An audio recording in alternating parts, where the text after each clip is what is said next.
메리 크리스마스! 오늘은 우리를 구원하기 위해 이 땅에 오신 아기 예수님의 탄생을 축하하는 성탄절입니다. 하늘에는 영광이요, 땅에는 평화가 임하는 복된 날, 주님의 사랑이 여러분들의 가정과 또 일터 위에 함께하기를 축복합니다.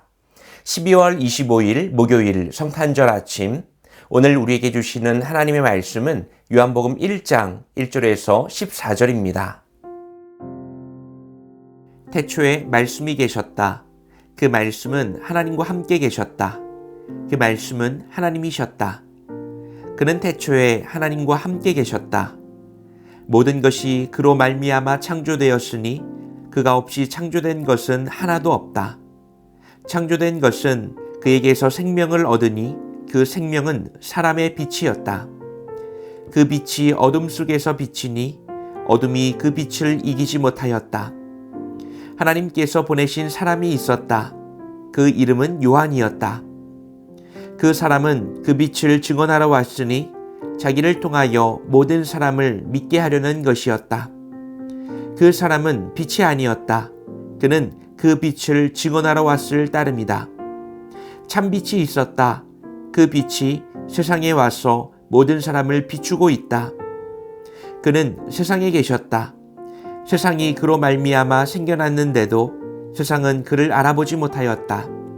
그가 자기 땅에 오셨으나 그의 백성은 그를 맞아들이지 않았다. 그러나 그를 맞아들인 사람들, 곧 그 이름을 믿는 사람들에게는 하나님의 자녀가 되는 특권을 주셨다. 이는 혈통에서나 육정에서나 사람의 뜻에서 나지 아니하고 하나님에게서 났다. 그 말씀은 육신이 되어 우리 가운데 사셨다. 우리는 그의 영광을 보았다. 그것은 아버지께서 주신 외아들의 영광이었다. 그는 은혜와 진리가 충만하였다. 오늘 우리가 읽은 요한복음 1장은 아기 예수님의 울음소리나 또 구유의 냄새 대신에 아주 웅장하고 또 거대한 선언으로 성탄을 시작합니다. 태초에 말씀이 계시니라. 창세기 1장 1절을 떠오르게 하는 이 장엄한 시작은 오늘 오신 예수님이 단순히 2000년 전에 베들레헴에서 태어난 한 아기가 아니라 우주가 생기기 전부터 하나님과 함께 계셨던 창조주이심을 선포하는 것입니다. 그 창조주께서 생명과 빛을 품고 세상 가운데 오셨다. 자, 그런데 안타까운 현실은 어둠에 익숙한 세상이 그 빛을 알아보지 못했고 자기 백성들조차도 그분을 거부했다는 것입니다. 주인 집에 주인이 돌아왔는데 그 집을 지키던 하인들이 문전박대를 하는 꼴입니다. 자, 하지만 오늘 말씀의 절정은 14절에 있습니다. 말씀이 육신이 되어 우리 가운데 거하심에. 자, 여기에서 거한다라고 하는 이 말의 원어는 천막을 친다라고 하는 뜻이에요. 거주하신다, 같이 사신다라는 것이죠. 저 멀리 우주 밖에 계시던 하나님이 짐을 싸들고 우리네 삶의 한복판으로 이사를 오셔서 우리 옆집에 텐트를 치셨다는 말입니다. 아니, 같이 더불어 사신다는 뜻이에요. 이것이 바로 성육신의 비밀입니다. 추상적이고 또 관념적이어서 다가설 수 없는 우주의 질서, 로고스가 만질 수 있고 볼 수 있는 몸의 옷을 입고 우리와 똑같이 되신 날. 그날이 바로 오늘 성탄절입니다. 자, 이 사실이 오늘을 살아가는 우리들의 삶의 전부를 변화시킨다는 사실입니다. 자, 오늘 말씀을 통해서 우리는 무엇을 깨달을 수 있을까요? 첫째는 말씀이 육신이 되었다라는 것이 오늘 나의 삶과 무슨 상관이 있습니까? 오늘 우리는 성탄절을 맞아서 복음서에 나타나는 성탄절 아침의 풍경을 담고 있는 이야기를 나누고 있지는 않습니다. 예를 들면 천사들이 목자들을 찾아오고 또 동방의 박사들이 경배를 하고 마리아와 요셉이 마국간 구유에서 예수님을 낳는 그런 장면은 아니었어요. 여러분, 제가 충격적인 사실을 하나 말씀드릴까요? 12월 25일 오늘은 예수님이 태어나신 날이 아니에요. 고대 로마에서 태양신을 숭배하던 이방 종교의 기념일이었습니다. 다만 초대교회는 이날을 예수님의 생일로 기념하고 이날을 지정하고 지키고 이날을 구별하여 예배하기 시작했다는 겁니다. 무슨 말씀을 드리고 싶은 거냐면 언제 예수님이 태어났고 그 당시의 상황이 어떠했고 천사들이 어떤 영광을 돌렸고 사람들이 어떤 선물을 했는지 이런 낭만적이고 축제 같은 이미지보다 더 중요한 성탄절의 본질이 있다는 말씀을 드리는 겁니다. 연말 분위기와 어울려서 성탄절은 큰 축제죠. 기분이 좋습니다. 신납니다. 그런데 우리가 정말로 신나고 기뻐해야 하는 이유는 다른 곳에 있습니다. 그것은 바로 말씀이 육신이 되었다라는 이 선언이 우리들의 삶을 송두리째 바꾸어 놓는다는 사실이죠. 말씀이 육신이 되셨다. 하나님이 우리와 똑같은 피와 살을 가진 연약한 인간이 되셨다. 이것은 하나님이 하늘에서 우리에게 힘내, 용기를 내, 위로하고 메시지만 보내는 것이 아니라 직접 내려오셔서 우리와 똑같이 추위도 느끼고요, 아픔도 느끼고요, 배고픔도 겪으시고 눈물도 흘리셨다. 똑같은 인간이 되셨다는 뜻입니다. 동고라고 할 수 있어요. 컴패션 하신다는 말입니다. 컴이라고 하는 말은 함께, 패션은 고난을 받다.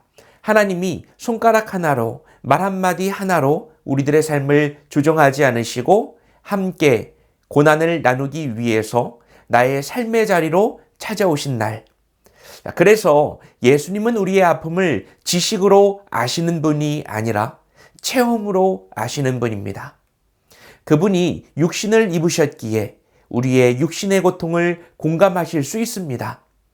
오늘 성탄절이 우리에게 위로가 되는 이유는 나의 가장 아픈 자리에 주님이 이미 몸을 입고 와 계시기 때문입니다.